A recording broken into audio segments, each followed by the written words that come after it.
6월부터 새로운 사회적 거리두기 개편안이 적용되는 가운데 충남을 포함한 비수도권은 1단계 지침이 시행될 전망입니다. 사적 모임 인원과 다중이용시설 영업시간 제한 등이 모두 해제됩니다.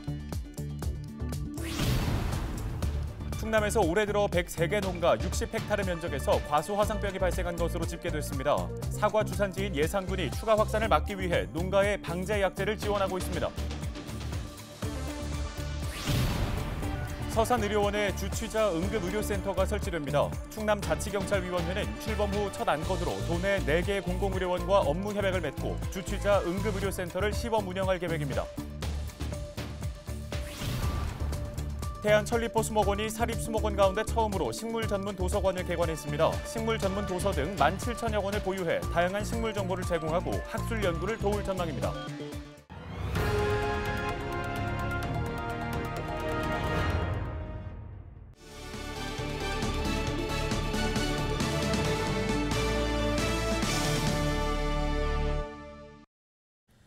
시청자 여러분 안녕하십니까? 헬로티비 뉴스입니다. 주말 사이에 충남에서 코로나19 확진자 21명이 발생했습니다. 방역당국은 20일 11명, 19일 10명이 각각 양성 판정을 받았다고 밝혔습니다. 시군별 신규 확진자 수는 아산 8명, 천안 6명, 서산 4명, 당진과 보령, 논산이 각 1명입니다. 이에 따라 충남의 전체 누적 확진자는 3,703명으로 늘었습니다. 예방접종 현황은 20일 기준 대상자 80만 명 중 86.6%가 1차 백신을 맞았으며 23.9%는 2차까지 모두 접종을 완료했습니다. 백신 접종 후 이상 반응 신고는 누적 3,345건으로 집계됐습니다. 이 가운데 사망이 14건, 아나필락시스 의심 사례가 7건, 주요 이상 반응은 30건이며 나머지는 경증 사례입니다.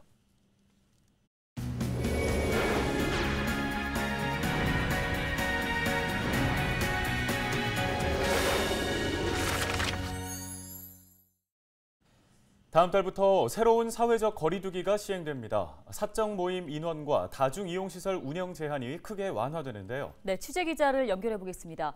정선영 기자, 충남 지역은 앞으로 거리두기가 어떻게 달라집니까? 네, 중앙재난안전대책본부가 1단계에서 4단계까지 4개 단계로 간소화된 사회적 거리두기 개편안을 발표했는데요. 충남을 포함한 비수도권에선 다음 달 1일부터 거리두기 1단계가 적용될 것으로 보입니다. 이에 따라 기존 5명 이상 사적 모임 금지가 전면 해제되는데요. 마스크 착용과 출입 명부 작성 등 기본 방역 수칙만 잘 지킨다면 인원 제한 없이 만날 수 있습니다. 식당과 카페, 헬스장 등 다중이용시설은 1m 이상 거리 두기 등을 준수하면 원하는 시간까지 영업이 허용됩니다. 축제나 기념식 등 각종 행사는 참여 인원이 500명 이상일 때 관할 지자체에 미리 신고하고 진행하면 되는데요. 단 500명 이상 참석하는 집회와 시위는 원칙적으로 금지됩니다. 정규 예배와 법회 등 종교 활동은 좌석을 한 칸씩 띄우면 수용 인원의 50%까지 채워서 진행할 수 있습니다.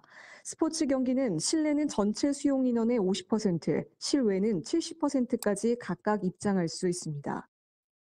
네, 반면에 이 수도권은 2단계 거리두기가 적용된다고요?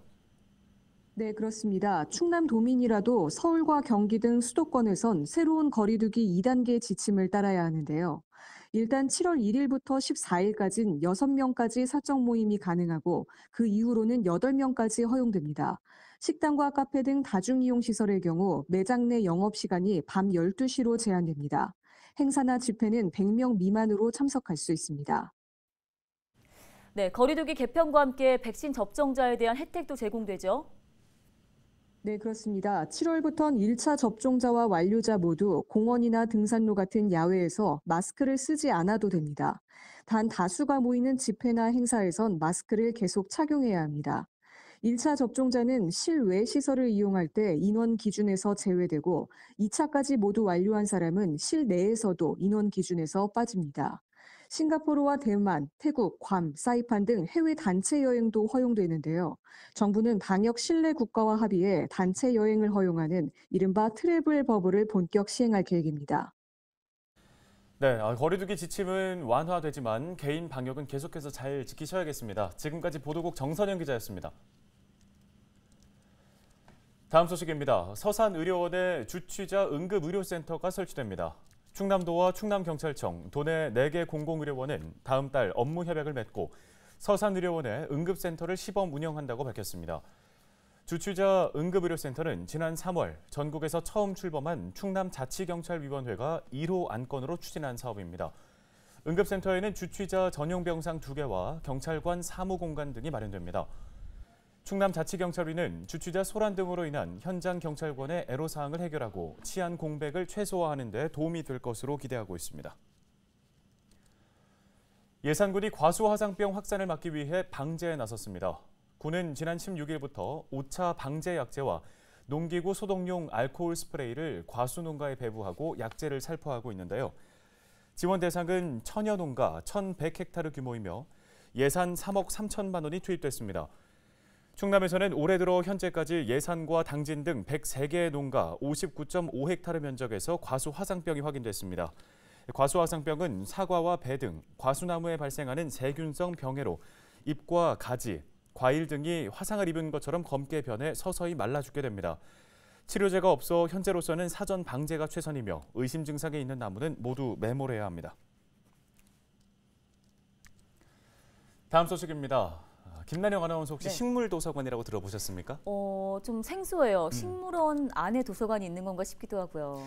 이 식물 관련 도서를 수집하고 또 체계적으로 관리를 하는 곳이라고 하는데 태안 천리포수목원은 21일 문을 열었다고 합니다. 네, 맞아요. 사립수목원 중에서는 처음이라고 하는데요. 어떤 곳인지 한범호 기자가 안내합니다. 낡은 노트에 기온과 강수량 등이 손글씨로 적혀 있습니다. 국내 최초의 식물일지로 천리포수목원이 1970년대에 작성한 겁니다. 식물을 그린 세밀화와 함께 설명이 곁들어진 책. 1955년에 출판된 한국어 최초의 식물도감입니다.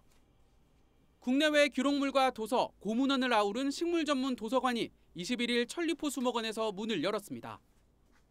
국내에서 가장 많은 식물종을 보유한 만큼 그에 걸맞는 다양한 정보를 체계적으로 관리해 전문가와 일반인에게 제공하기 위한 겁니다. 전 세계에서 수집한 16,000종의 식물을 매개로 해서 거기에 덧붙여서 식물에 필요로 하는 모든 정보를 알 수 있는, 배울 수 있는 곳이 바로 우리 천리포수목원의 식물 전문 도서관이라고 할 수 있겠습니다. 도서관 명칭은 설립자이자 초대 원장의 이름을 딴 민병갈 식물도서관. 보유 장서 17,000여 권 가운데 상당수가 민전 원장이 남긴 것들입니다. 미국인에서 우리나라로 귀화한 인물인 만큼 활발한 국제적 교류로 다수의 자료를 수집했습니다. 탄생 100주년을 맞아 1950년대 한국 모습을 담은 사진 등 그의 유품도 함께 전시됐습니다. 민 원장님 같은 경우는 기록을 굉장히 중요시 하셨거든요. 본인이 살아왔던 일생들이나 주변 환경이나 관심 있는 책 분야 같은 것들을 다 기록을 해주셨고 그다음에 사진도 엄청 많이 찍으셨어요. 국내에서 두 번째로 선보인 식물 전문 도서관. 천리포수목원은 보유 장서 5만 권을 목표로 관련 분야 학술 연구를 돕는 동시에 누구나 색다른 방식으로 식물을 만날 수 있는 공간으로 꾸며갈 계획입니다. 헬로티비 뉴스 한보호입니다.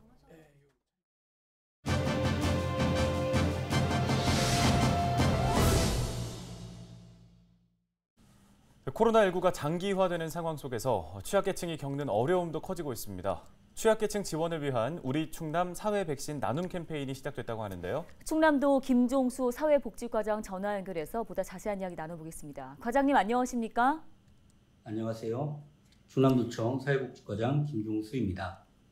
예, 먼저 우리 충남 사회 백신 나눔 캠페인이 어떤 건가요?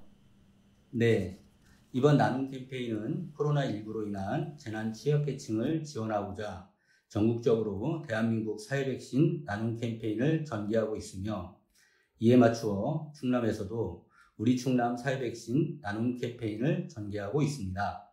이번 나눔 캠페인 기간은 6월 15일 출범식을 시작으로 7월 31일까지 47일간 전개됩니다. 네, 지역 주민 여러분이 이 캠페인에 참여할 수 있는 방법은 어떻게 됩니까?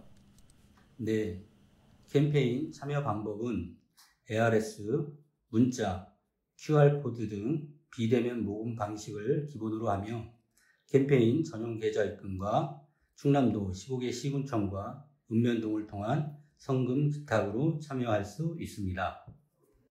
네, 캠페인을 통해 모아진 금액은 어떻게 사용될지도 궁금한데요. 네, 캠페인 모금액은 아동, 청소년 교육 및 돌봄, 위기가정, 생계, 의료, 주거 지원, 취약계층 정보격차 해소를 위한 콘텐츠 지원, 코로나로 인한 우울감 해소를 위한 마음건강 지원 등으로 사용될 예정입니다. 네, 끝으로 성공적인 사회 백신 나눔 캠페인을 위해서 전하고 싶은 말씀 있으시다면 한 말씀 해주시죠. 네, 이번 캠페인을 통해 코로나19로 힘든 시간을 충남도민과 함께 극복했으면 합니다. 충남도는 충남사회복지 공동모금회와 15개 시군이 힘을 합쳐 코로나19로 어려움을 겪고 있는 이웃을 지원하며 최선을 다하겠습니다. 예, 관련 말씀 잘 들었습니다. 지금까지 김종수 충남도 사회복지과장이었습니다.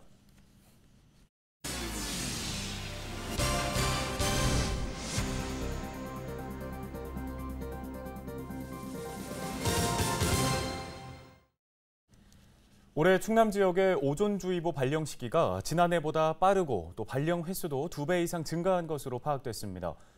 지난 18일 기준 올해 도내에서 발령된 오존주의보는 모두 34회로 이는 지난해 같은 기간 15회와 비교하면 2배 이상 증가한 수치입니다. 또 올해 첫 오존주의보는 지난 4월 22일 발령됐는데 이는 지난해보다 40일가량 빠릅니다. 충남도 보건환경연구원은 기후변화로 인한 기온 상승으로 오존 농도가 높아질 수 있다며 주의보가 발령되면 실외 활동을 자제해야 한다고 강조했습니다. 충남도 내 사육 중인 소와 염소의 구제역 항체 양성률이 97.4%로 조사됐습니다. 충남도 동물위생시험소는 최근 2달 동안 458개 농가에서 사육하는 소와 염소 2,290마리를 무작위로 조사한 결과 이같이 확인됐다고 밝혔습니다. 충남에서는 2016년 3월 이후 5년 넘게 구제역이 발병하지 않고 있는데요. 충남도 동물위생시험소는 축산농가의 구제역 백신 접종을 당부했습니다. 충남도가 민선 7기 출범 이후 국내 기업의 도내 투자금이 11조 원에 달한다고 밝혔습니다. 2018년 7월 이후 현재까지 2,200여 개의 기업이 충남에 생산 공장을 세우거나 가동했으며 4만 3천여 명이 일자리를 구했습니다. 같은 시기 기업들의 총 투자 금액은 10조 9,400억 원으로 집계됐습니다. 도는 올해 국내 기업 750곳과 해외에서 국내로 복귀하는 기업 2곳 이상을 충남으로 유치할 계획입니다. 이를 위해 기업 수요에 맞는 토지를 제공하고 투자 촉진 보조금 등을 지원한다는 방침입니다. 다음 소식입니다. 양승조 충남도지사가 저출산 문제를 국정 제1과제로 다루어야 한다고 주장했습니다. 양 지사는 21일 저출산 극복 국회 정책토론회에서 기조연설자로 참여해 이같이 밝혔습니다. 저출산 문제의 원인으로는 일자리와 주택, 교육비, 독박 육아 문화 등을 꼽았으며 이를 해결하기 위해선 범정부 차원의 컨트롤타워를 구축해야 한다고 강조했습니다. 이어 3대 무상교육과 임산부 119 전문 구급대 신설 등 충남 정책의 모범 사례를 전국적으로 확산시켜야 한다고 덧붙였습니다. 서산시가 육종마늘 축제를 비대면으로 개최하고 온라인 판매에 나섭니다. 서산의 대표 특산물인 육종마늘은 23일 오후 6시부터 7시까지 네이버 쇼핑 라이브 셰프의 팔도 밥상에서 판매될 예정인데요. 실시간 동영상을 통해 상품을 소개하고 판매하는 방식으로 이원일 오셰득 셰프가 육종 마늘을 이용한 요리도 선보일 예정입니다. 가격은 한 단에 21,000원입니다. 이와 함께 서산시는 이달 말이나 다음 달 초 서산중앙호수공원 주차장에서 차량에 탑승한 채 농산물을 구입할 수 있는 특판전도 진행할 계획입니다. 당진 난지섬이 한국관광공사가 선정한 2021 여름 비대면 안심관광지에 이름을 올렸습니다. 난지섬은 반달 모양으로 길게 뻗은 해수욕장과 드넓은 백사장, 또 방폭림 등 뛰어난 경관을 자랑하고 있는데요. 9.8km 구간에 둘레길이 조성돼 있으며 바지락 캐기 등 갯벌 체험도 즐길 수 있습니다. 특히 대난지섬과 소난지섬을 연결하는 난지대교가 오는 9월에 준공되면 차량이나 도보로 두 섬을 왕래할 수 있게 됩니다. 헬로티비 뉴스, 오늘 저희가 준비한 소식은 여기까지입니다. 시청해주신 여러분 고맙습니다.